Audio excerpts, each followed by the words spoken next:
Hello student, how are you. Welcome to SST की पाठशाला। और आज के क्लास में हम लोग डिस्कस करने वाले सीबीएसई सैंपल पेपर का क्वेश्चन कि कैसे हमको आंसर लिखना है। ऑलरेडी सीबीएसई ने अपना आंसर शीट रिलीज कर दिया है, बट उसको लिखना कैसे है, क्या इतना कॉम्प्लिकेटेड करना है या हमारे पास कोई और भी इजी मेथड है जिसके थ्रू हम लोग आसानी से इस चीज़ को समझ लेंगे। और इसके साथ साथ डिस्कस करेंगे एमसीक्यू के क्वेश्चन को कैसे टारगेट करना है। तो चलिए बिना किसी देरी का स्टार्ट करते हैं और सॉल्व करते हैं इस धमाकेदार पेपर को। देखिए, जैसा हम जानते हैं कि टोटल 37 पेपर क्वेश्चन रहेगा, जिसमें 1 टू 20 जो है एमसीक्यू रहेगा, 21 से 24 जो है 2 मार्क्स क्वेश्चन है, और इसके बाद 25 से 29 जो है 3 मार्क्स क्वेश्चन है, 30 से 33 जो है 5 मार्क्स क्वेश्चन है। याद रखिएगा इस बात को, 5 मार्क्स क्वेश्चन में 5 पॉइंट्स लिखना होगा, 3 मार्क्स क्वेश्चन में 3 टू 4 पॉइंट्स लिखना होगा आपको। और केस बेस्ड जो क्वेश्चन है, उसमें केस बेस्ड क्वेश्चन एक पैसेज की तरह रहेगा, जिसमें आपको डिफरेंट क्वेश्चंस दिए रहेंगे, उसको आपको टारगेट करना है। और साथ ही साथ हम मैप वर्क भी करेंगे। तो चलिए बिना किसी देरी का आगे बढ़ते हैं। फर्स्ट क्वेश्चन है हमारा, बड़ा ही सिंपल सा क्वेश्चन है। Why did nationalist in late 19th century India focus on recording and preserving folklore. यानी कि फोकलोर जो था या रिकॉर्डिंग या पुराने ट्रेडिशंस, ये सबको इंडियन जो रिवोल्यूशनरीज थे, ये लोग या नेशनलिस्ट जो थे क्यों चाहते थे प्रिजर्व करना। तो देखिए, सबसे इंपॉर्टेंट बात क्या थी कि ब्रिटिशर्स के आने के बाद मॉडर्नाइजेशन आ गया था, जिससे हम अपनी पास्ट की ग्लोरी को भूल जा रहे थे। तो अगर हम अपने लोगों को यूनाइट करने चाह रहे हैं, तो इसके लिए कोई बेसिस चाहिए। और उस बेसिस हमारी पास्ट की जो ग्लोरी थी, वो पास्ट की इम्पोर्टेंस था, उसको बता करके अच्छा से लोगों के बीच में उसको स्प्रेड करना से अच्छा और कोई बढ़िया मेथड नहीं रह सकता था। तो ऑप्शन देखेंगे और देखेंगे कौन सा सबसे सुटेबल ऑप्शन है। To create new forms and artist expressions to that reflect modern India. क्या ये मॉडर्न इंडिया को रिफ्लेक्ट कर रहे थे? नहीं। To restore a sense of pride in traditional culture and national identity. यही होगा कि ट्रेडिशनल कल्चर जो सदियों से चला आ रहा है, उसको उसके साथ साथ नेशनल आइडेंटिटी को प्रिजर्व करने के लिए, बचाने के लिए हम लोग फोकलेयर और रिकॉर्डिंग ये सब का यूज करते थे वर्डली। ठीक है,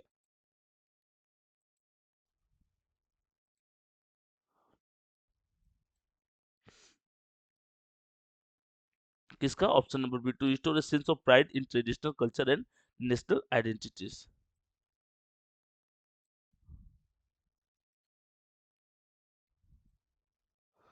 अब थोड़ा सा इस क्वेश्चन को देखते हैं हम लोग। Interrupt the following pi diagram and choose the correct option for the following question. देखिए, चैप्टर 1 का ये आपका पाई चार्ट दिया हुआ है। पाई चार्ट में हम लोग ऑलरेडी इसको देखे हुए हैं। पाई चार्ट में जैसे 43% क्या दिया हुआ है, 43% यहाँ पर प्लेन्स दिया हुआ है, 30% माउंटेन दिया हुआ है, 27% प्लेटू। एमसीक्यू फॉर्मेट में भी अगर आएगा तो वहां पर भी आप 43% सबसे ज्यादा प्लेन्स है, उसके बाद आपका माउंटेन है और 27% प्लेटू है। क्वेश्चन क्या बोल रहा है कि what is the significant of 43% land under plains. 43% जो प्लेन्स है उसमें क्या सबसे ज्यादा सुटेबल चीज होगा। देखिए, प्लेन्स हो है तो प्लेन्स में एग्रीकल्चर हम सुटेबली कर सकते हैं, इसके अलावा इंडस्ट्रीज भी सेटअप कर सकते हैं। माउंटेनियस रीजन में नहीं इंडस्ट्रीज को वर्ल्डली सेटअप कर सकते हैं और नहीं एग्रीकल्चर कर सकते हैं। प्लेटू रीजन में भी माउंटेन जैसा नियर अबाउट प्रॉब्लम फेस करना पड़ सकता है। तो इसीलिए यहाँ पर हम ये बोल सकते हैं कि it provides facility for agriculture and industries. Agriculture और इंडस्ट्रीज के लिए क्या करता है, फैसिलिटीज प्रोवाइड करता है। नेक्स्ट क्वेश्चन है हमारा, read the data given below and answer the questions. बोल रहा है कि स्टेट इन्फेंट मोर्टेलिटी रेट पर 1000 लिव बर्थ 2018। देखिए, आईएमआर हम लोग पहले से जानते हैं कि आईएमआर होता क्या है। आईएमआर का मतलब होता है इन्फेंट मोर्टेलिटी रेट। ठीक है, और जिस स्टेट में जितने कम बच्चे मरते हैं उसका आईएमआर उतना अच्छा माना जाता है। और ये कब होगा, जब आपके स्टेट में हेल्थ फैसिलिटीज काफी ज्यादा अच्छा रहेगा, उस केस में होगा। एक सिंपल सा पॉइंट है। और यहाँ पर बोल रहा है कि इसका आईएमआर 30 है, यानी ज्यादा लोग मर रहे हैं इसके कंपेयर में। और इसका लिटरेसी रेट भी कम है, किसके कंपेयर में, बी के कंपेयर में। तो अगर हम बी एज ए केरला रखते हैं, जैसा कि हमने चैप्टर में पढ़ रखा है कि केरला का आईएमआर रेट भी अच्छा है, आईएमआर रेट मतलब पर 1000 कम बच्चे मरते हैं, और साथ ही साथ 94% लिटरेसी रेट भी है, तो इसमें कौन सा ऑप्शन सुटेबल होगा।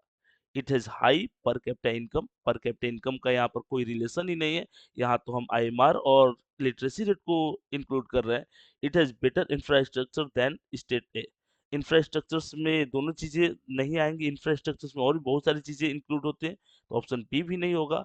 It has good teachers and schools, good teacher और स्कूल से लिटरेसी इंप्रूव होगा, लेकिन उसमें आईएमआर का कोई रिलेशन नहीं है। It has the health care and education for all, दो चीजें, बड़ा ही सिंपल सा। हेल्थ केयर से आपका आईएमआर टारगेट हो जाएगा और एजुकेशन फैसिलिटी से हमारा वो लिटरेसी रेट हो जाएगा। तो इस तरह से ऑप्शन नंबर डी जो है यहाँ पर सुटेबल है। ठीक है।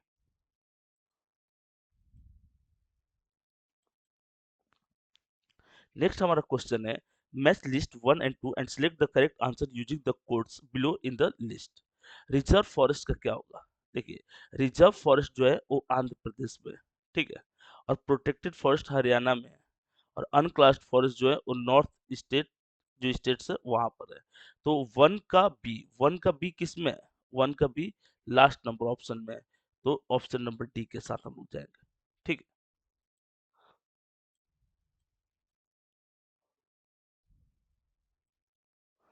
कंजर्व, अब यहाँ पर थोड़ा सा देखते हैं, बोला कि conserve of forest is a key of survival of human kind. Some of the practice under in India in this direction is joint forest management. Identified the correct information related to joint forest management. Correct information बोल रहा है। देखिए, joint forest management को हम लोग JFM बोलते हैं। जो ऑफलाइन क्लास वाले बच्चे हैं, ऑनलाइन वालों दोनों को एक बड़ा ही डिटेल में अच्छा से समझाए थे आपको कि JFM जो है 1988 में आया था। कब आया था? 1988 में। लेकिन ईयर यहाँ पर क्या दिया? ईयर 80 दिया हुआ है, तो यहीं पर एक गलत हो गया। कोई दिक्कत। जेफिम जो था सबसे पहले उड़ीसा में आया था। देखिए, उड़ीसा में भी बहुत ज्यादा ट्राइबल ग्रुप है उड़ीसा में। लेकिन ये बोल रहे हैं, क्या बोल रहा है, कोई एक झारखंड बोल रहा है। देखिए, ऑप्शन नंबर सी में झारखंड बोल रहा है, तो इसको भी हटा देते हैं। अब बच क्या रहा है हमारे पास? It involves local communities in the management and restoration of degraded forest. सही है। The member of local villages communities are entitled to intermediatory benefit like non timber forest producers. तो ऑप्शन नंबर 1 और 4 कौन सा है? 1 और 4 सी का है, तो सी के साथ जाएंगे। ठीक है।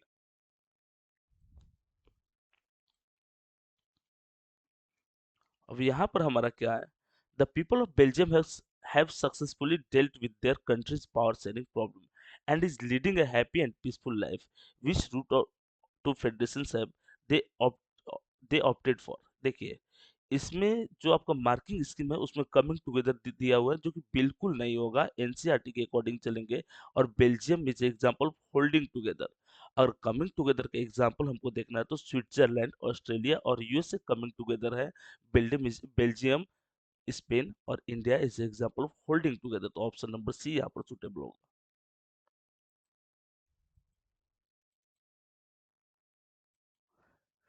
नेक्स्ट क्वेश्चन हमारा, match list 1 and 2 and select the correct answer using the codes below in the list. ठीक है।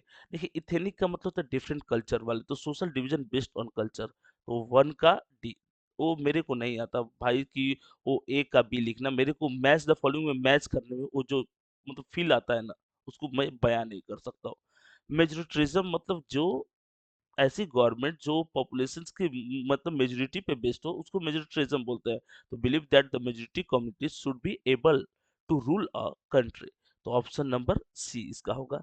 सिविल वॉर मतलब आपस में ही एक कंट्री के एक सोशल ग्रुप जो है दूसरे सोशल ग्रुप से फाइट करता है, तब हम उसको सिविल वॉर बोलते हैं। तो सिविल वॉर के साथ कौन सा हम लोग कर सकते हैं? Civil war violence conflict opposing groups within a country, तो ऑप्शन नंबर बी हो जाएगा। यूनिटरी गवर्नमेंट क्या होता है? इधर ओनली 1 और 2 लेवल ऑफ गवर्नमेंट, उसको हम लोग यूनिटरी गवर्नमेंट बोलते हैं। तो अब देखिए, ए का क्या होगा? A का D।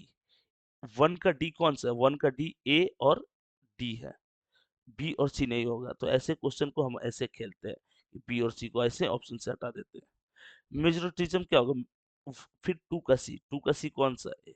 2 का A है, यहीं पर एक गलत हो गया, तो 2 का C ऑप्शन नंबर डी के साथ जाएंगे। ठीक है। पूरा उसको सॉल्व करने की इसमें जरूरत भी नहीं होती, कंफर्म हो कोई भी रूल ब्रेक करता हो आगे बढ़ जाएंगे। इसमें है mister x. Mr. X has taken credit to make candles during the festive seasons. Choose the correct options that defines the importance of credit from the given options. देखिए, it plays vital and positive role in meeting his target and accelerating his income. जाहिर सी बात है कि अगर credit हम लेंगे तो हमारी टारगेट पूरी हो सकती है, हम रॉ मटेरियल्स परचेज कर सकते हैं और अपनी इनकम को इंक्रीज कर सकते हैं। The credit help him to meet the ongoing expenses of production. हाँ, ऑनगोइंग एक्सपेंसेस ऑफ प्रोडक्शन जो आ रहा है उसको हम क्रेडिट से पूरा कर लेंगे। The credit help him complete the production on time. Credit जो है प्रोडक्शन को कंप्लीट करने टाइम पे कंप्लीट करने में मदद करता है। It helps him in exercising restraints and get into the habit of taking more credit. नहीं भाई, क्रेडिट जो है कैसे आपको मोर क्रेडिट लेने के लिए सूटेबल बनाता है, तो ये ऑप्शन ऐसे ही हट गया, तो हम ऑप्शन नंबर सी के साथ जाएंगे। ठीक है।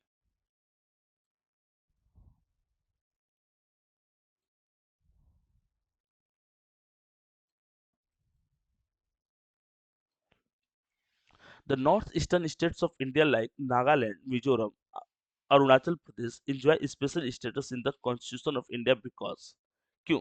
देखिए, नागालैंड की बात करते हैं, मिजोरम की बात करते हैं, अरुणाचल प्रदेश की बात करते हैं, तो इनका डिस्टिंक्ट कल्चर और ट्रेडिशंस है।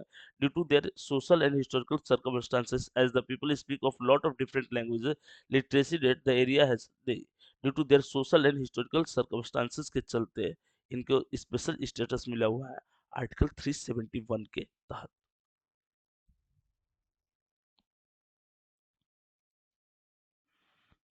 इसका भी आंसर गलत दिया हुआ है मार्किंग स्कीम में, इसको फिर से देख लेते हैं हम लोग। Napoleon in the given picture is depicted as a postman, what do each letter falling from his bag represent. जो सारे लेटर इसके फॉलोअर है वो किस चीज को शो कर रहा है, तो इस शो कर रहा है option number C, territories lost by him. ठीक है। और ऑप्शन आपका मार्किंग स्कीम में नंबर ऑफ वर्ड्स ही फाउंड दिया है, जो कि बिल्कुल गलत है। आपको ऑप्शन नंबर सी के साथ जाना है।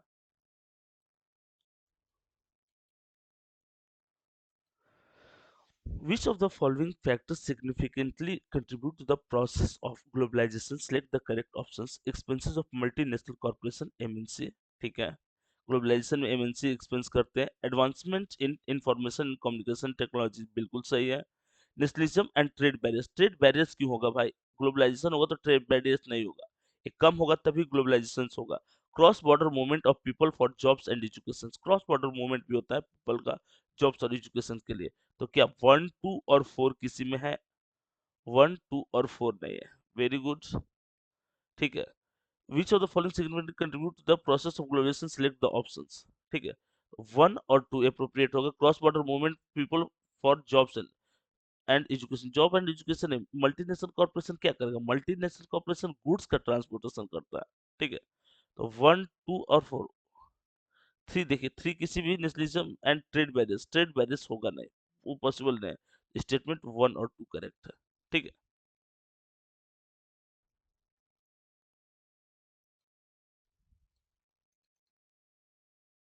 नेक्स्ट क्वेश्चन है हमारा, which of the following statement about federalism in the Indian constitution are correct? कौन सा स्टेटमेंट करेक्ट है? India is declared as a union of state, बिल्कुल सही है। Power sharing between the union and state government is basic feature, ये भी सही है। The power sharing arrangement is easy to change, इतना आसान नहीं है, बहुत सारे conflict changes in power sharing one, ये भी गलत। तो वन और two is the right answer, यानी कि 12 का ए। ठीक है।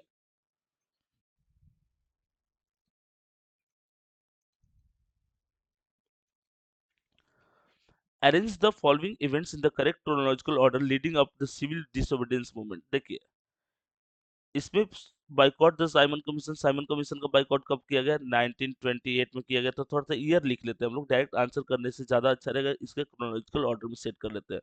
पूर्ण स्वराज जो है वो 1926 जन 1930 में। ठीक है। और लेटर जो था वो 31 जैन 1930 में। और पूना सॉल्ट मार्च जो था वो 12 मार्च 1930 में।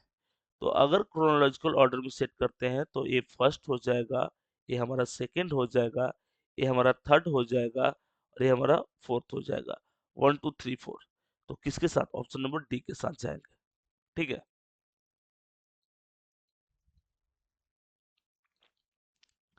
In Indian economy, the three sectors, primary, secondary, and tertiary, are interdependent. However, the share of employment in the primary sector remains high. Most appropriate explanation for this could be, मतलब क्यों primary sector में ज्यादा से ज्यादा लोग involve है, इसका main reason क्या हो सकता है? तो गवर्नमेंट पे policy preferentially treat the primary sector, नहीं। Indian economy is largely agrarian and vegetarian population dependent on agriculture, बिल्कुल सही। inadequate service sector jobs force people to continue working in primary sector. Primary sector provides raw material for the secondary and tertiary sector. Primary sector जो है वो secondary और tertiary sector के लिए raw materials provide करता है। तो यहाँ पर ऑप्शन नंबर क्या हो जाएगा? इनएडिक्वेट सर्विसेज सेक्टर जॉब्स, हाँ, प्राइमरी सेक्टर का शेयर क्यों है? क्योंकि इनएडिक्वेट जॉब्स फैसिलिटी जो है वो अवेलेबल है। ठीक है। Primary sector, Indian economy is largely agrarian and majority of population dependent on agriculture, बिल्कुल सही। Inadequate service sector jobs force people to continue working in primary sectors. ठीक है। Primary sector provides raw material for the secondary and tertiary sector, primary sector जो raw material provide करते नहीं। Option number B के साथ ही जाएंगे।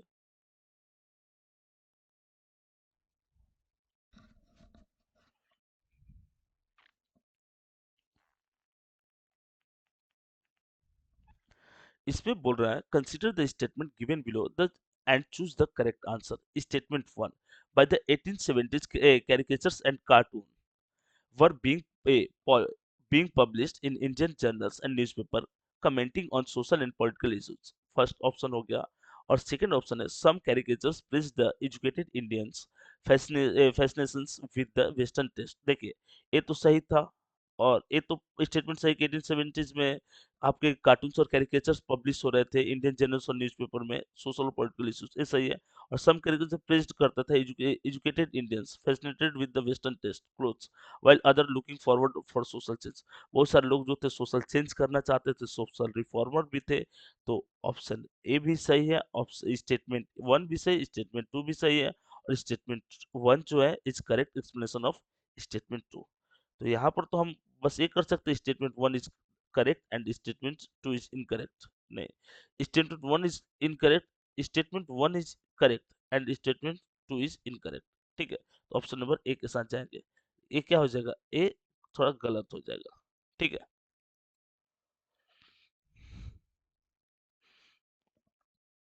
But the frequent stories of death remind us that no system is entirely without shortcoming. Even democracy identify the issues being referred to the form of options given। Corruption is the right answer। Next हमारा question है इसमें, which of the following is the main factor that led to the rise of multiple political parties at the same level in India? क्यों? क्योंकि linguistic और regional diversities है और इसलिए multiple parties वाला कॉन्सेप्ट इंडिया में ज्यादा लाइज करता है। The result of greater foreign investment and greater foreign trade has been dash across the countries, great integration of productions and markets। Option number D is the right answer.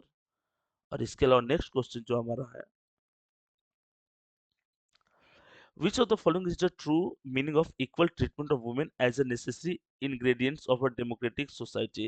इसके लिए है कि आज महिलाओं के लिए इजी हो गया है legally wage struggle for their rights. अपने राइट्स के लिए स्ट्रगल करना ज्यादा आसान हो गया है। सो ये चीज क्लियर है।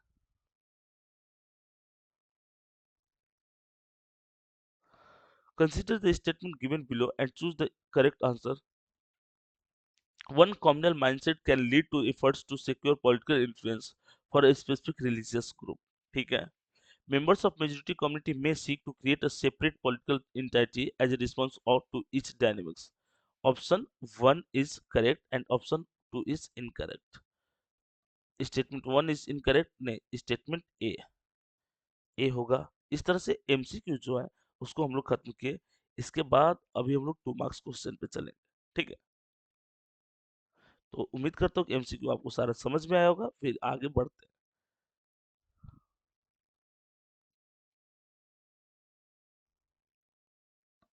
इधर देखिए, agriculture and industries are not exclusive to each other, they move hand in hand। justify your answer with example। जो एग्रीकल्चर एंड इंडस्ट्रीज है exclusive in of each other, एक दूसरे पे डिपेंड है। They move by hand in hand. देखिए, the agro based industries are enhanced agriculture by raising its productivity. देखिए, agriculture अगर improve होगा तो दो तीन चीजें इंप्रूव होगी एग्रीकल्चर के लिए। प्रोडक्ट जो है, जो भी प्रोडक्ट है, ठीक है, वो कहाँ से आते हैं? मैन्युफैक्चरिंग सेक्टर से आते हैं। जैसे कि अच्छे पंप सेट हो गए, या प्लगिंग टूल्स हो गए, या हार्वेस्टिंग टूल्स हो गए, ये सारी चीजें। तो the agro industries have enhanced agriculture by raising its productivity. इससे क्या होगा कि अगर हमारा सेकेंडरी सेक्टर एडवांस होगा तो उससे प्रोडक्टिविटी इंक्रीज करेगी. दे डिपेंड ऑन लेटर और raw materials and sell their product like irrigation pumps, fertilizer, insecticides, pesticides, plastic, PVC pipe, agriculture machines and tools. किसके किसको करते हैं? फार्मर को. इससे होता क्या है? तो इससे एग्रीकल्चर इंप्रूव हो जाता है. ठीक है.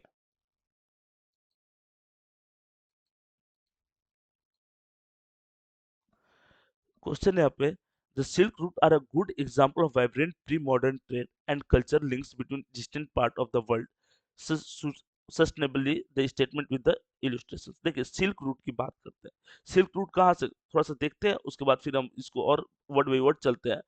कि सिल्क रूट जो था चाइना से साउदर्न यूरोप को कनेक्ट करता था. सिल्क रूट से मेनली सिल्क का ट्रेड होता था. इसके अलावा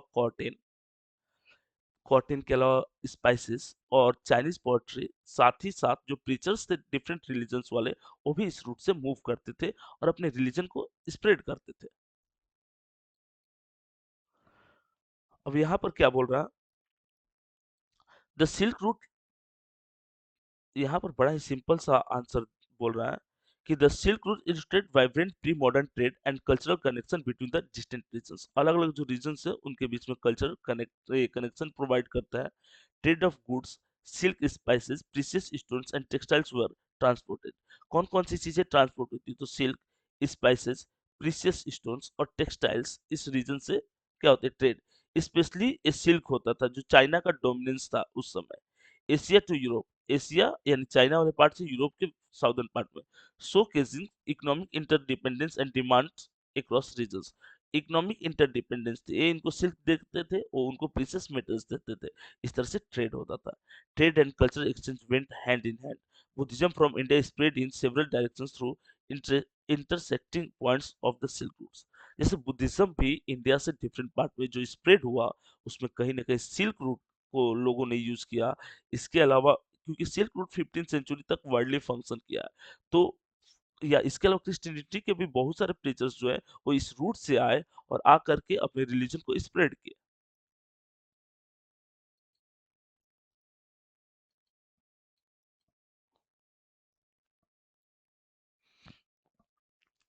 इसका सेकंड पार्ट है, new crops can significantly impact survival of wellbeing, provide evidence of the support of this statement. जैसे न्यू क्रॉप्स जो थे कैसे लोगों के सर्वाइवल का मेन रीजन बना. तो अब हम इसमें जिक्र करेंगे एक एक पार्टिकुलर क्रॉप का जिसको हम पोटैटो बोलेंगे. ठीक है. देखिए पोटैटो फेमाइन, 1840 जो जहाँ पर दिया है, यहाँ पर एग्जैक्ट डेट आप याद रख लोगे.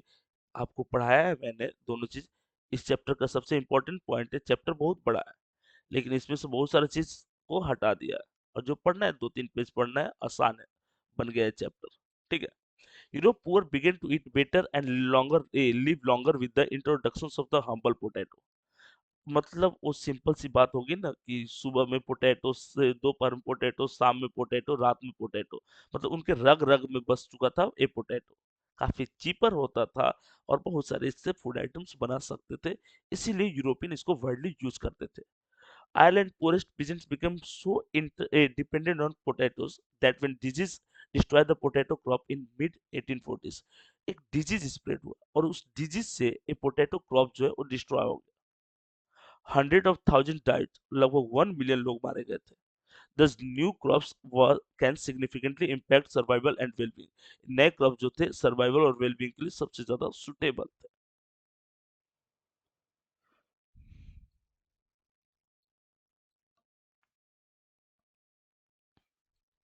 क्या बोल रहे हैं? India with a vast population diversity represent a classic example of power sharing that exemplifies the very spirit of democracy justify the statement. देखिए इस पॉइंट में हम लोग क्या जानेंगे. इंडिया एक डाइवर्स नेशन है. डाइवर्स नेशन है तो इसके डिफरेंट पार्ट में डिफरेंट लैंग्वेज बोलने वाले, डिफरेंट ट्रेडिशंस को प्रेफर करने, डिफरेंट फूड आइटम्स वाले, डिफरेंट फिजिकल फीचर वाले लोग रहते हैं. फिर भी ये जो डाइवर्सिटी है या जो पावर शेयरिंग है, इससे क्या हुआ है, हम इन सारी चीजों को, जो भी डाइवर्सिटी है उसको कवर अप किए हैं और आसानी से एक यूनिटी सेट करके इंडिया में काफी पीसफुली रहते हैं. India with a vast population and diversity represent the classic example of power sharing. ठीक है. Power sharing is the very spirit of democracy, clear सा है। In democratic rule involve sharing power with those affected by its exercise and what have to be live with its effect. जैसे कौन कौन से power हम exercise करेंगे, किस effect के साथ डेमोक्रेटिक के किस इफेक्ट के साथ रह सकते हैं,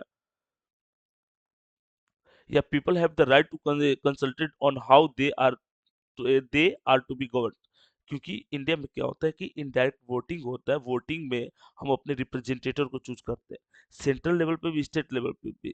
तो कहीं ना कहीं हमारे ऊपर रूल कौन करेगा, कैसे करेगा, कौन डिसाइड करते हैं? इंडियन से डिसाइड करते हैं, हमारे यूनिवर्सल एडल्ट फ्रेंचाइज डिसाइड करते हैं। A legitimate government is one where citizen through participation acquire a stake in the system। Legitimate government मतलब क्या होता है? लेजिटिमेट गवर्नमेंट मतलब होता है ऐसी गवर्नमेंट जो लीगली चूज की गई हो, उसको लेजिटिमेट गवर्नमेंट बोलते हैं। जाहिर सी बात है कि हम अपनी डेमोक्रेसी को फॉलो किए हैं, उसकी आइडियोलॉजी को प्रेफर किए हैं, और उसमें यूनिवर्सल एडल्ट फ्रेंचाइज वोटर को चूज कर सकते हैं, रिप्रेजेंटेटिव को उसी के थ्रू चूज करते हैं। तो इसलिए लेजिटिमेट गवर्नमेंट होती है, रिस्पॉन्सिव होती है। ठीक है।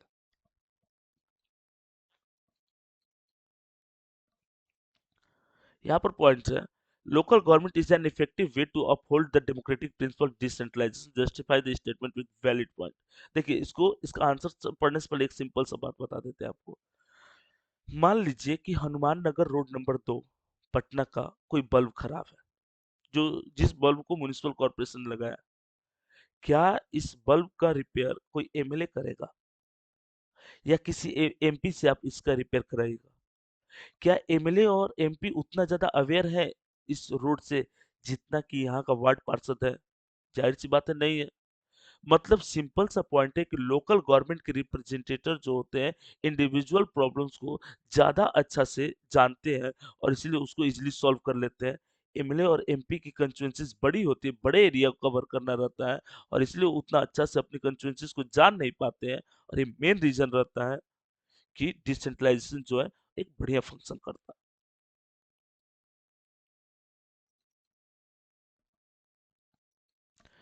Local government are an effective way to uphold the democratic principle of decentralization because किस क्यों डिसेंट्रलाइजेशन का डेमोक्रेटिक प्रिंसिपल क्या है? Increase accountability. Local officials are more directly answerable to the people they serve. Local official ज्यादा answerable होते हैं लोगों के प्रति। Promote citizen participation. Local government provide a platform for citizen to voice their concern and participate in decision making. किस चीज में participate करते हैं? डिसीजन मेकिंग में पार्टिसिपेट करते हैं। लोकल लोगों की नीड को फुलफिल करना ही पड़ेगा किसी भी कंडीशन में। एक बड़ा ही बेसिक सा कॉन्सेप्ट है हमारा।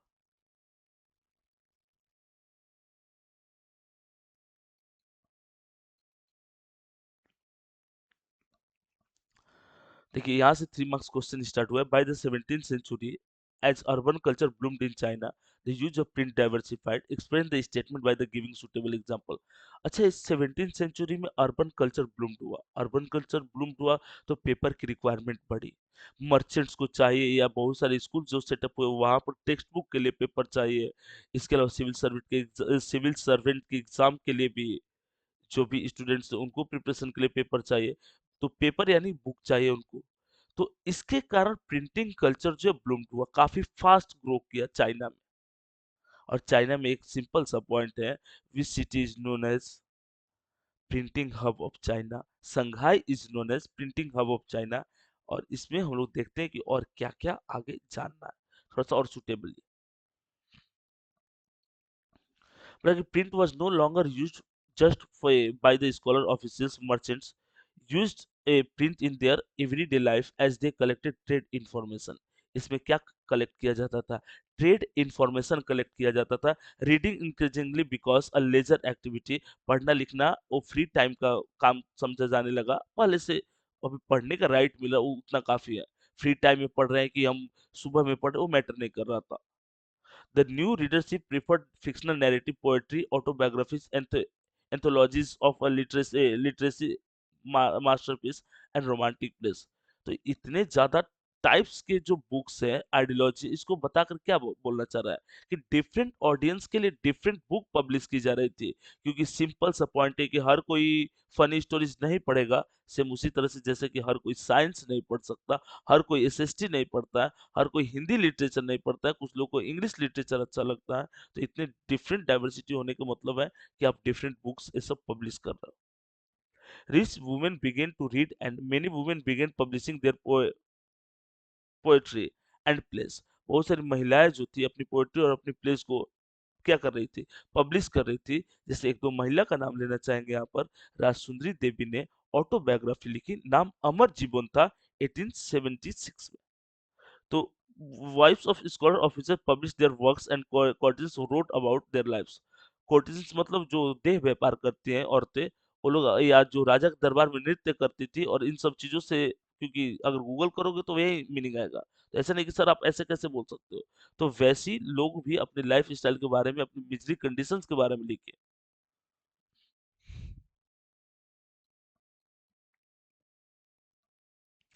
क्वेश्चन है हमारा, mister Y from a city in India visit a rural areas and find five people working in a small agriculture farm.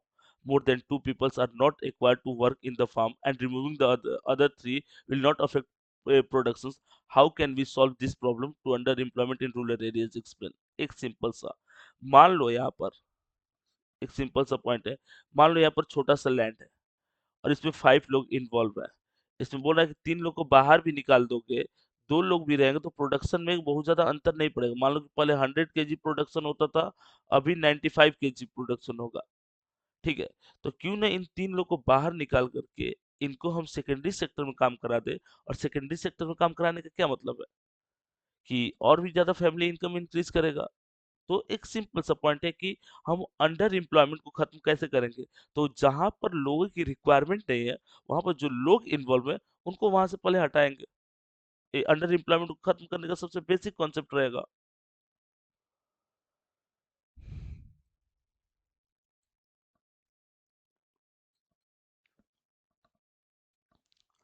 Government can invest some money in transportation and storage of the crops, make better rural roads so that mini trucks reach everywhere। जैसे अच्छा government tax लेती है तो अच्छा वो roadways ये सब develop कर सकते हैं।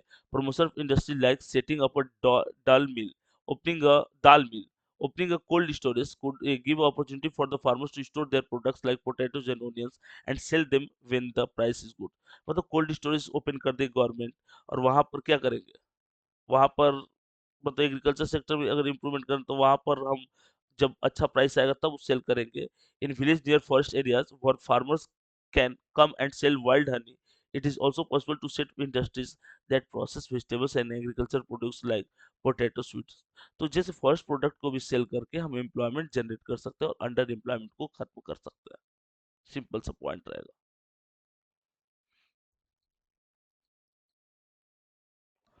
सेकंड क्वेश्चन हमारा बोल रहा है कि Sunil and Raman did graduations from the same college।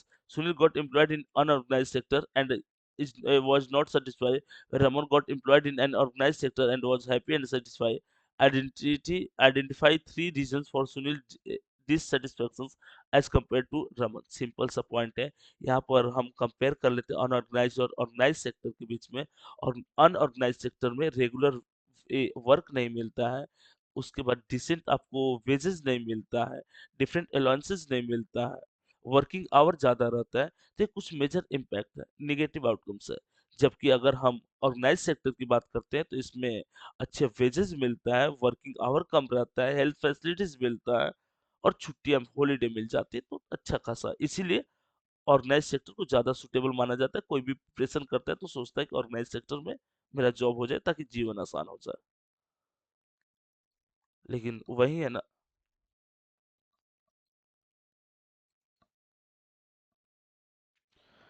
Raman was happy because in organise sector they enjoy security of employment. उसके पास वो जॉब है, काफी दिनों तक जॉब रहेगा। They are expected to work only a fix number of hour, यानी कि वर्किंग आवर भी उसका फिक्स है। Where Sunil was unhappy because the unorganized sector is characterized by the small and scattered units which are largely outside the control of the government। ये किसके control से बाहर है, गवर्नमेंट के control. A lot A lot also depends on the whims of the employer. This sector includes many people who are employed on their own doing small jobs. जैसे बहुत सारे लोग जो है छोटे छोटे जॉब करते हैं, तो उन छोटे छोटे जॉब से क्या होता है, अनऑर्गेनाइज्ड वे में होने के कारण उनको वेजेस अच्छा नहीं मिलता है।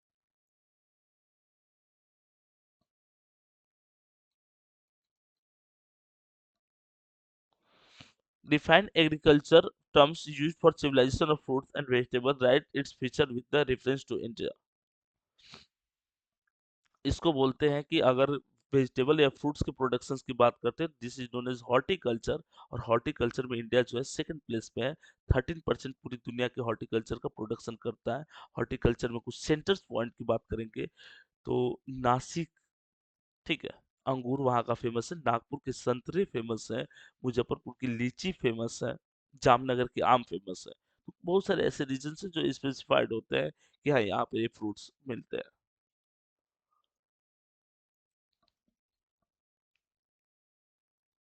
देखिए, horticulture is a term used for the cultivation of fruits and vegetables. Some features are: India is one of the major producer of fruits and vegetables in the world. दुनिया में इंडिया जो है major producer है किसका, fruits और vegetable का। It is a producer of tropical and temperate fruits. India में tropical fruits भी होते हैं और टेम्परेट फ्रूट्स भी होते हैं। ट्रॉपिकल फ्रूट्स का मतलब जो इक्वेटर के पास वाले रीजन में होता है उसको ट्रॉपिकल फ्रूट्स बोलेंगे, और जो इक्वेटर से दूर होता है उसको टेम्परेट फ्रूट्स बोलते हैं।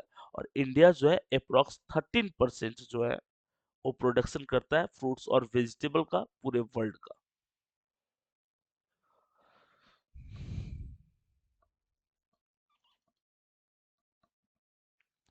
क्वेश्चन है यहाँ पर, women empowerment has greatly improve the status of society over the years, give any three example to prove the statement. जैसे बहुत सारे आपको एग्जांपल मिल जाएगा या बहुत सारे स्टेप गवर्नमेंट लेगी जिसमें महिलाओं को डिफरेंट राइट्स दिया, वो तरक्की कर रही है।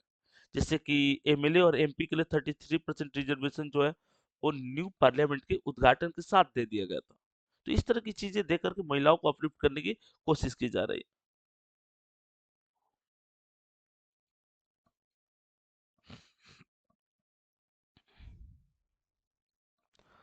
Women empowerment has taken leaps and bounds from yesterday to the present. We can see the following developments.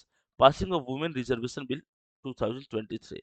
Women Reservation Bill 2023 को पास हुआ। Improve the literacy rate. महिलाओं का literacy rate बढ़ा है। Women have equal right as men as on their father property.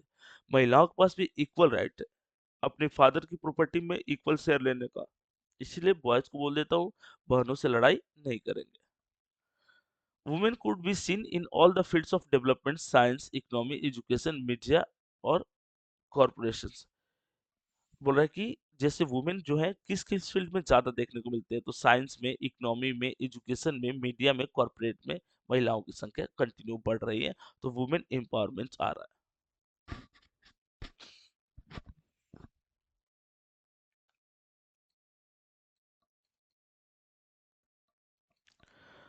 Over the 40 years between 1973 to 74 and 2033, while production in all the three sectors has increased, it has increased in the most of tertiary sector as a result in the 2013 and 14। tertiary sector को हम क्या कहते हैं?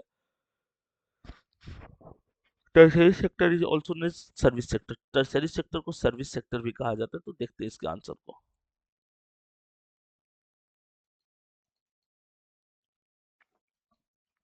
देखिए, in any country several services such as hospital, educational institutions, post and telegraph services, police stations, courts, village administrative offices, municipal corporation, ये सारे हैं। Greater the development of the primary and secondary sector, more would be the demand for the such services। अगर किसी का primary और secondary sector बहुत ज्यादा advance है तो ऐसे सर्विसेज की रिक्वायरमेंट रहती है। As income level rise, certain sections of people start demanding many more services like eating, tourism, shopping, private hospital, private schools, professional trainings। इन सब चीजों की रिक्वायरमेंट रहती है। तो यहाँ पर भी हम क्या करेंगे, सर्विस सेक्टर की तरफ अगर फोकस करेंगे तो हमारा नेशनल इनकम जो है इंक्रीज कर जाएगा।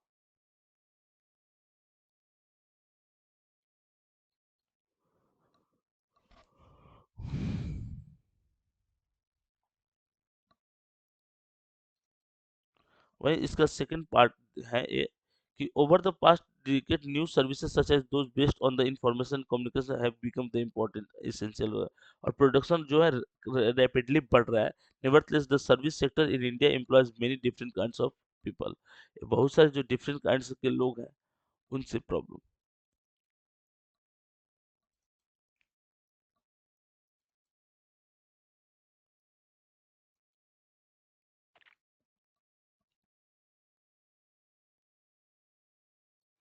अच्छा इधर analyse the measure adopted to prevent soil erosion caused due to the natural forces और कौन कौन से नेचुरल फोर्सेस है जिससे कि सॉइल का इरोजन होता है ठीक है Plugging along the counter lines can decelerates the flow of water down the slopes. This is called the counter plugging.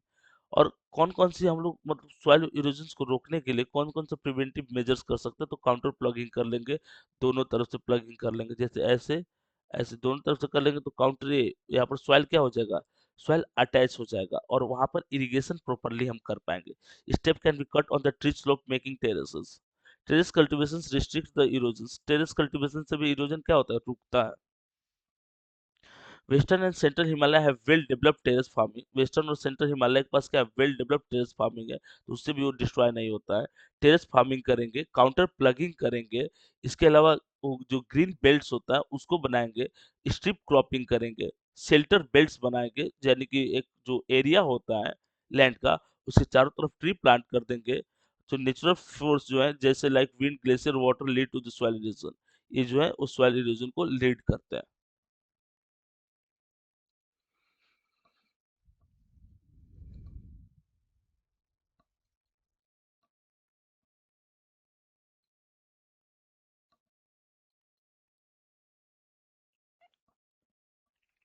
देखिए बड़ा अच्छा सा क्वेश्चन है कि Mohan recently bought a farm and want to grow crops such as the sugarcane, cotton, and jowar. He is unfamiliar the local soil types and climatic condition. Help the identity of appropriate soil types and the properties of the successful farming. देखिए एक cotton ज्वार और sugar cane उगाना चाहता है तो ये black soil में possible है इसके अलावा कोई किसी भी सॉइल में सुटेबली पॉसिबल नहीं है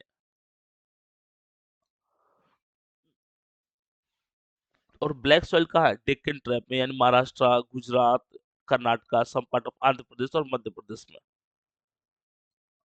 छत्तीसगढ़ में पैचेज है black soils are made of extremely fine देखिए क्लेई मटेरियल्स होता है इसमें well known as the capacity to hold moisture black soil की एक स्पेशलिटी होती है कि बहुत ज्यादा अगर गर्मी रहेगा तो उसमें क्रैक आ जाएंगे और अगर उसमें वाटर रहेगा तो अटैच हो जाता है ठीक है चिपचिपा स्टिकी हो जाता है और इसमें कैल्शियम कार्बोनेट मैग्नीशियम पोटास और लाइम तो होता है लेकिन फॉस्फोरिक एसिड नहीं होता है जिसके कारण ये एलुवियल सॉइल से थोड़ा सा कम फर्टाइल है The soils are generally poor in phosphoric content. Phosphoric content इसमें नहीं रहता इसलिए थोड़ा सा less fertile है.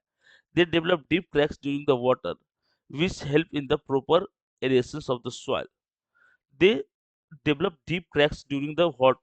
अभी हम लोग डिस्कस किए कि जैसे जैसे गर्मी बढ़ती है तो डीप क्रैक हो जाते हैं डीप क्रैक हो जाते हैं तो प्रॉपरली ये एरेशन हो जाता है और वाटर इजिली ऑब्जर्व कर लेते हैं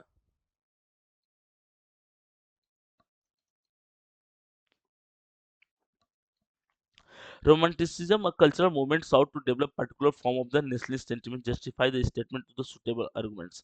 देखिए रोमांटिसिज्म कोई मारपीट नहीं होगी प्ले के थ्रू ओपेरा के थ्रू डांस के थ्रू हम अपोज करेंगे और अपनी डिमांड को गवर्नमेंट के सामने रखेंगे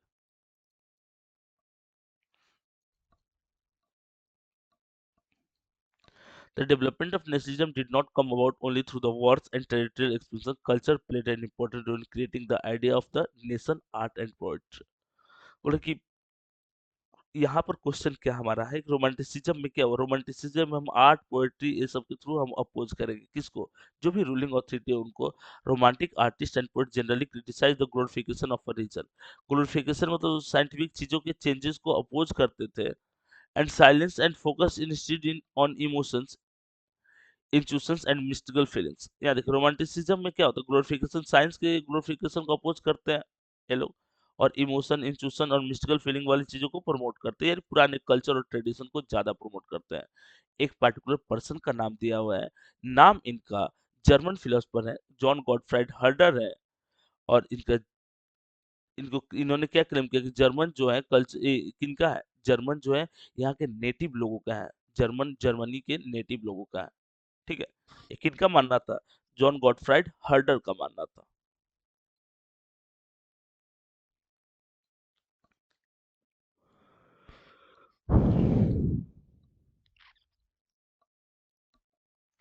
The defeat of Napoleon in 1815, European governments were driven a spirit of conservatism. The representative of the four great Europe powers, Britain, Russia, यहाँ देखिए, यहाँ पर क्या है, वियना कांग्रेस में कौन कौन से कंट्री पार्टिसिपेट किए थे? तो ब्रिटेन किया था, रशिया किया था, प्रूशिया किया था, ऑस्ट्रिया किया था। ठीक है, ऑस्ट्रिया के जो चांसलर था, वियना कांग्रेस को लीड किया था, जो लुई 17 का मामा था। नाम इसका क्या था? ड्यूक मेटरनिस। और इस नेपोलियन बोनापार्ट को इसी मीटिंग के बाद हरा दिया जाता है, वाटरलू की मीटिंग। ठीक है, नेपोलियन एक तरफ और 4v1 हो रहा था, चार एक तरफ एक अकेला। और इसको लीड कौन कर रहा था? तो ऑस्ट्रिया का चांसलर था, नाम था ड्यूक मेटरनिस, वही लीड कर रहा था इसको।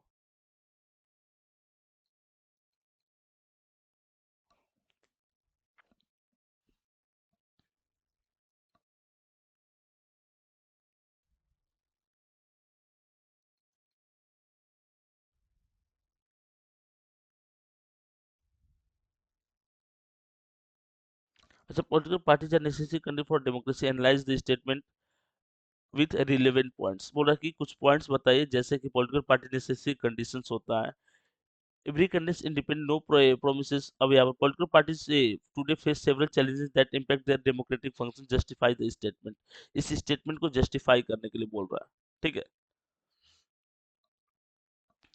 अब बोल रहा है कि every candidate in the elections will be independent. सारे कैंडिडेट जो इंडिपेंडेंट होते हैं, no promises could be made and utility of the government formed will remain uncertain.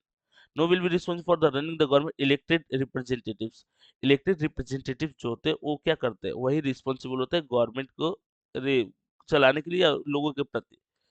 There will be no agency to gather and present different views on the various issues to the government. Government के अलग अलग जो view है, अलग अलग opinion है, या अलग अलग जो प्रोग्राम है, उसके अगेंस्ट में कुछ ओपिनियन रखने के लिए कोई पर्टिकुलर गैदरिंग नहीं होता। No one will be responsible for bringing various representatives together to form responsible government. अलग अलग जगह से रिप्रेजेंटेटिव को ला करके आप वो फॉर्म नहीं कर सकते government. There will no mechanism to support the government make policies justify और अपोज देम। मतलब कोई मैकेनिज्म सही नहीं है, इसलिए गवर्नमेंट की लाई गई पॉलिसी पे हम क्या करेंगे? अपोज करेंगे।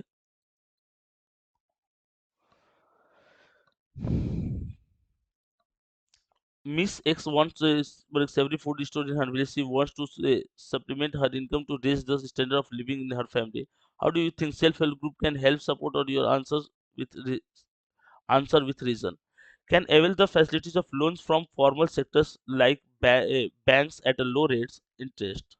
ठीक है, तो लो रेट इंटरेस्ट पे उसको हायर किया। ठीक है, they do not demand collateral and so she can easily access. जैसे ऐसे जिसे आप लोगे तो कोलेटरल की डिमांड नहीं करते हो, इजिली एक्सेसिबल होता है। Self help groups are exclusively meant for the rural women like Miss X and then economically independent through self employment opportunities। वो क्या करते हैं? छोटा सा फंड प्रोवाइड कर देते हैं ताकि उससे आप अपनी रिक्वायरमेंट को फुलफिल कर ले, और काफी कम इंटरेस्ट रेट चार्ज करते हैं। This will help the start and expand her business and this improve the standard living. किस चीज को इम्प्रूव करेंगे? स्टैंडर्ड लिविंग को इम्प्रूव करेंगे। Skill development SHG in India have also been successful in providing skill development and training opportunity to the women. Women को skill develop करने के लिए या ट्रेनिंग अपॉर्चुनिटीज मिलेगा तो महिला भी काफी आगे जा सकती है, और इसमें रिक्वायरमेंट रहेगी किसकी? गवर्नमेंट की। और गवर्नमेंट सपोर्ट करेगी तो इसलिए आगे जा सकती है, और जा भी रही है। जा कह सकते हैं, जा भी रही है।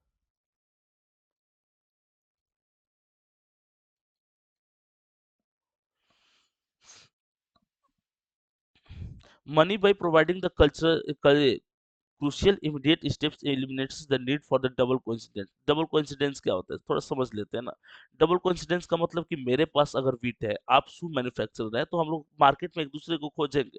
डबल कोइंसिडेंस कि मैं अगर वीट प्रोड्यूसर हूँ, आप शू मैन्युफैक्चरर है, तो मैं मेरा वीट आपको परचेज करना है और उसके बदले मेरे को शू लेना है, तो ये थोड़ा सा हार्ड हो जाता था। डबल कोइंसिडेंस इसी को बोलते हैं। People with the help of money can purchase whatever he needs. No goods or other items are needed for exchange anymore. जैसे लोगों के पास पैसा है तो हर चीज परचेज कर सकता है, ऐसा नहीं कि हर चीज को ला करके उसको सेल करें, कुछ पैसा आएगा उसके बाद फिर उससे। Modern form of money include currency, paper notes and coins. Unlike the things that were used to use as money earlier, modern currency is not made of precious metals such as gold, silver and copper. modern currency जो होता है वो precious metal से नहीं मिलकर बना रहता है,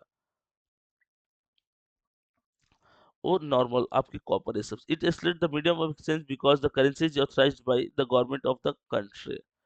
A medium of exchange, currency क्या होता है, मनी क्या होता है, money act as a medium of exchange. Money जो है मीडियम ऑफ एक्सचेंज की तरह रोल प्ले करता है।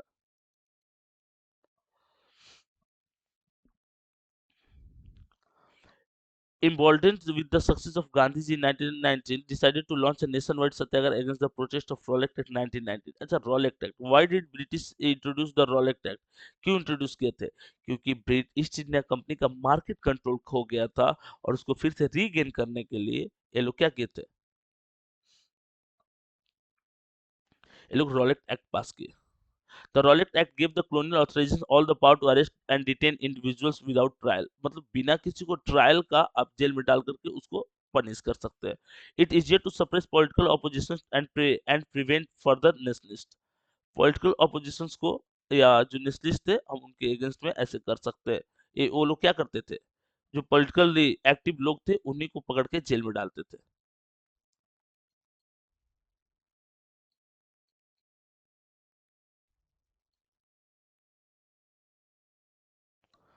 Examine the effect of this act on the Indians. Indians पे इस इफेक्ट का क्या एक्ट पड़ा, इस एक्ट का क्या इफेक्ट पड़ा।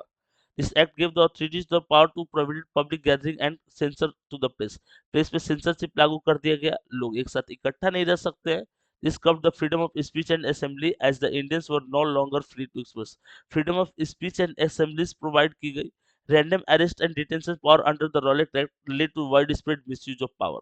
जैसे किसी को पकड़ करके हम उसको हार्डली पनिश कर दिए तो लोग ने या जो रूलिंग अथॉरिटी थी वो अपने पावर का बहुत ज्यादा मिसयूज की इस केस में।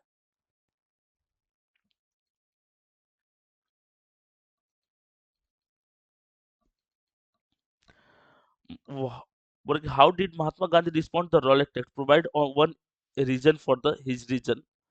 महात्मा Gandhi wanted non-violent civil disobedience movement against such unjust law which would start with a हड़ताल on 6 April.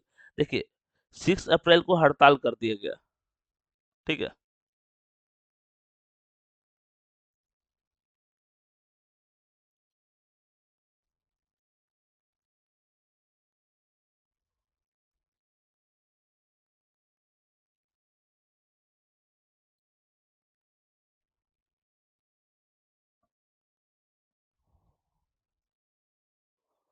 Gandhi ji in 1919 decided to launch a nationwide movement. Gandhi ji ने डिसाइड किया 1919 में कि वो नेशन वाइड मूवमेंट लॉन्च कर देंगे against the proposed of the Rowlatt act.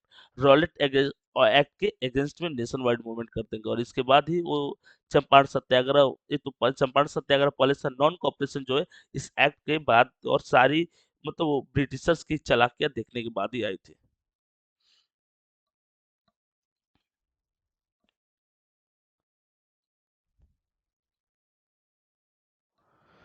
Given the abundance and renewability of water, it is difficult to imagine that we may suffer from the water scarcity. The moment we speak the water shortage is pure instantly and visualize the desire of the Rajasthan and a woman traveling long distance। मतलब कि जिसको होता है उसको कद्र नहीं होता। जैसे हम लोग पटना में है तो हम लोग वाटर उतना ज्यादा अच्छा से प्रिजर्व करके नहीं रखते हैं। उनसे पूछिए जो राजस्थान में 5 लीटर वाटर के लिए 5 किलोमीटर गर्मी में पैदल जाना पड़ता है, उनको तो कद्र होनी चाहिए और होती भी है। Give any one reason that would be contribute to the water scarcity in the future। क्या रीजन हो सकता है? There are a lot of reason। Water scarcity cause over exploitation, अगर ज्यादा से ज्यादा हम उसको निकालेंगे, एक्सेसिव यूज करेंगे। Unequal access to water among the different social groups. अलग अलग सोशल ग्रुप्स में अनइक्वल एक्सेस ऑफ वाटर है। जैसे आपने क्लास 7 या 8 में पढ़ा होगा कि एक जो रिच पर्सन था उसके यहाँ टैंकर आता था, एक स्लम की बस्ती में टैंकर आता था जिसमें महिलाएं जो थी काफी देर तक उसको उसको लेकर के वॉर करते लड़ाई करते रहती थी। People People of Rajasthan have traveled long distance for collecting water. Having a submer- sub- submersible water take would solve the purpose of water. Water conservation is crucial to provide clean water for human to sustain life. एक water conservation जो है वो हम लोग water conservation करेंगे तो water की requirement fulfil कर सकते हैं और provide clean water for human sustainable life. Human sustainable life के लिए क्लीन वाटर की रिक्वायरमेंट है।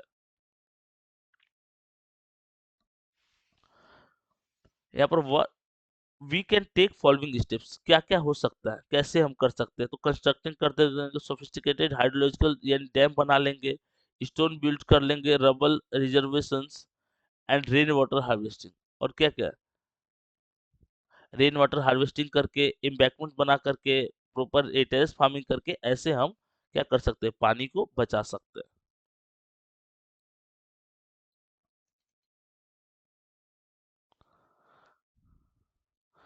Human Development Report, once it realized that even through the levels of income important, it is inadequate measure of the level of development.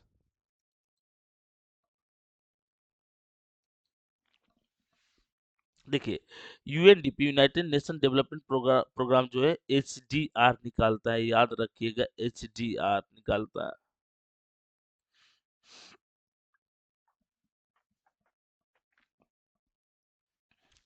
On what basis the UNDP compresses countries on human development? Well, like human development report published UNDP compares countries based on the educational level of the people, their health status and per capita income. देखिए दो तीन चीजें, educational level कितना पढ़े लिखे हैं, इसके अलावा हेल्थ फैसिलिटीज और पर कैपिटा इनकम, ये सारी चीजें criteria. Human development is a process of enhancing the range of people's choices, increasing their opportunities for education, healthcare, income and empowerment. Income, empowerment, health care, education, इन सब चीज़ों में investment करने से लोग अगर पढ़े रहेंगे, लोग अगर हेल्दी रहेंगे तो ज़्यादा प्रोडक्टिव होंगे। Yes, there are other aspects as well like life expectancy, access to public facilities such as water, sanitation, roads, electricity, etc. Water, sanitation, road, electricity, इन सब चीज़ों की वो क्या करते हैं, जो बेसिक रिक्वायरमेंट वो आपकी फुलफिल हो जानी चाहिए।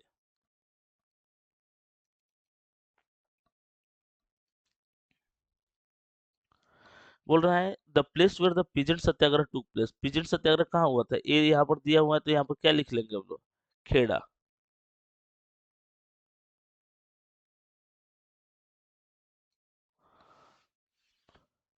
Indian National Congress session was held at the place in September 1920, सितंबर 1920 में कहाँ होता है, कलकत्ता में।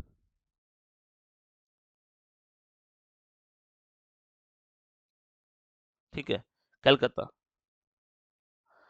Name the place where the peasant satyagraha took place, peasant satyagraha कहाँ पर हुआ था, तो फिर से Kheda. Name the place where the Indian National Congress session was held in September, फिर से कलकत्ता।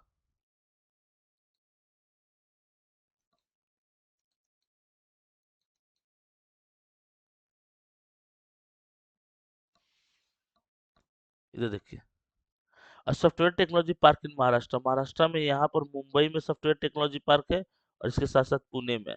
ठीक है, मुंबई और पुणे में क्या है, सॉफ्टवेयर टेक्नोलॉजी पार्क है।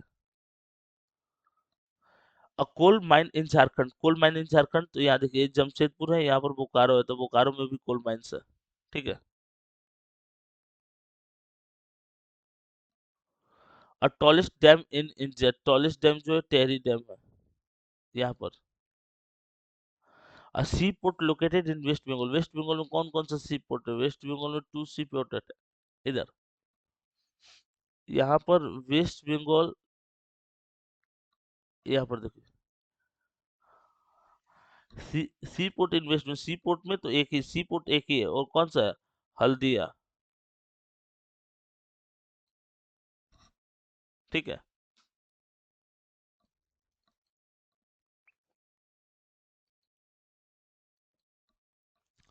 इस तरह से हम लोग सैंपल पेपर को काफी ढंग से कवर किए। इसके बाद भी अगर कोई डाउट है तो आप कमेंट करके पूछ सकते हैं। सोशल नेटवर्किंग साइट से जुड़ करके प्रिपरेशन और बेहतरीन बना सकते हैं, क्योंकि बोर्ड एग्जाम नजदीक है तो टिप्स ट्रिक्स प्रैक्टिसेस चलेंगे, तो आप जरूर ज्वाइन कीजिए।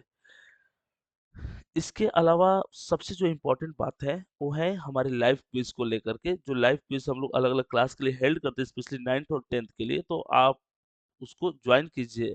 क्योंकि लाइव क्विज़ देख कर के बच्चों के बीच में आप किस लेवल पे लाइज़ कर रहे हो, वो आपको अपॉर्च्युनिटीज़ मिलता है, ठीक है?